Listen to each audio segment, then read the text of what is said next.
Je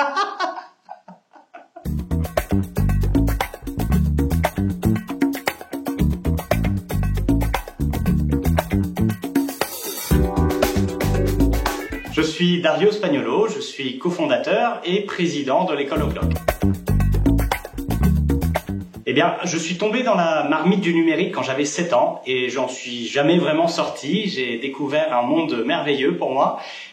Quand j'étais ado, je me suis intéressé à tout ce qui était programmation, réseau informatique, la 3D, pas beaucoup de jeux vidéo d'ailleurs. Et ensuite, rapidement, j'ai voulu créer ma première entreprise, et puis une deuxième, puis une troisième. J'ai pas fait d'études, je me suis arrêté en cours de première, mais sans doute parce que il y avait pas vraiment à ce moment-là, à cette époque, à la fin des années 90, d'école vraiment des métiers du numérique. Et donc voilà, il fallait suivre des études longues d'ingénieur. Ça m'intéressait pas, c'était un peu trop long, trop généraliste. J'avais besoin de quelque chose de plus concret, et donc finalement je suis bien retrouvé en tant qu'autodidacte à apprendre plein de choses par moi-même, et au final par l'expérience je me suis retrouvé dans la création d'entreprise, et puis après dans la direction d'entreprise. O'Clock, c'est la première école qui forme au métier du numérique, en particulier le métier de développeur, en téléprésentiel. Ça veut dire que c'est complètement à distance, mais que ça fonctionne comme une école. Les étudiants se connectent toujours à la même heure, travaillent en groupe, ils sont en direct vidéo avec un formateur, et c'est vraiment une dynamique collective. O'Clock est une entreprise de l'économie sociale et solidaire, donc on a une utilité sociale qui est reconnue officiellement. Et comme une entreprise, on a évidemment des objectifs financiers, mais on a également des objectifs en termes d'impact social. Et depuis 2017, on a formé plus de 2000 développeurs. Et enfin, on a une dernière particularité, c'est que chez O'Clock, tout le monde est en télétravail. On est 120 salariés, on n'a pas de locaux, et tout le monde peut travailler depuis n'importe où. Donc pour candidater chez O'Clock, on peut être depuis n'importe où, c'est pratique. Je suis dirigeant d'entreprise. Mon job, c'est de tracer un cap pour O'Clock, pour identifier là où on a envie d'être demain, là où on a envie d'aller, et puis d'éviter les icebergs qui vont se dresser inévitablement devant nous sur notre route, et donc trouver les routes alternatives. Donc il y a beaucoup d'adaptations. Et d'une manière générale, c'est aussi constituer une équipe solide, soudée, motivée pour atteindre ses objectifs, parce que c'est pas parce qu'on est à la tête d'une entreprise qu'on peut tout faire. Bien le contraire, en réalité, on a besoin de s'appuyer énormément sur les équipes, donc c'est une grande partie de mon travail. C'est avoir des idées. Alors ça, finalement, c'est pas tellement lié à mon job. J'ai des idées naturellement, mais avoir la possibilité de les réaliser avec des personnes qui y croient aussi. Alors ça veut dire du coup que toutes les idées sont pas bonnes à implémenter, parce que si je suis le seul à y croire, et que ça n'embarque pas tellement de personnes, c'est-à-dire que l'idée généralement n'est pas très bonne. Mais quand je me lève le matin, que j'ai une idée, que j'en parle autour de moi, que les personnes sont motivées, ont envie elles aussi de la réaliser, ça c'est des jours où je me dis j'aime vraiment beaucoup le travail que je fais.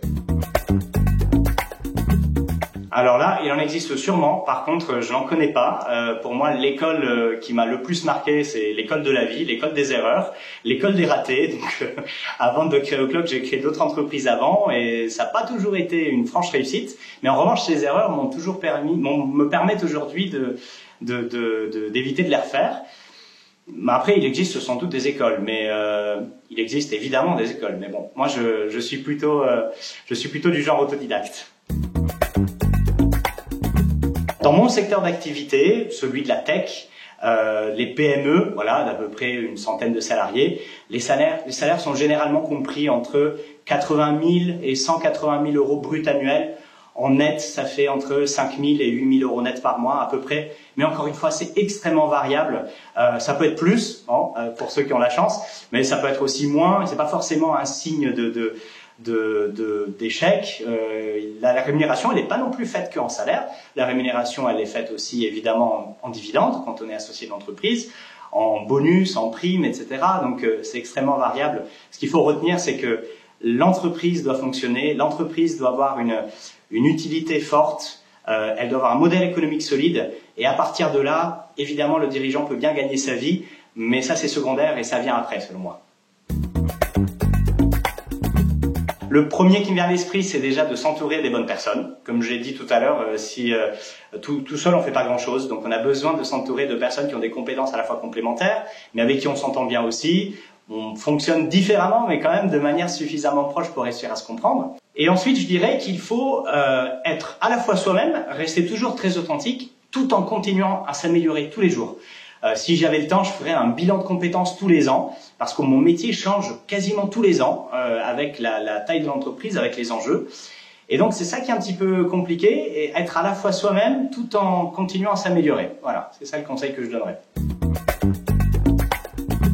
Il s'appelle Battisti, ce chanteur, italien. C'est une chanson romantique. Elle fait à peu près comme ça. E lei era un piccolo grande amore, solo un piccolo grande amore.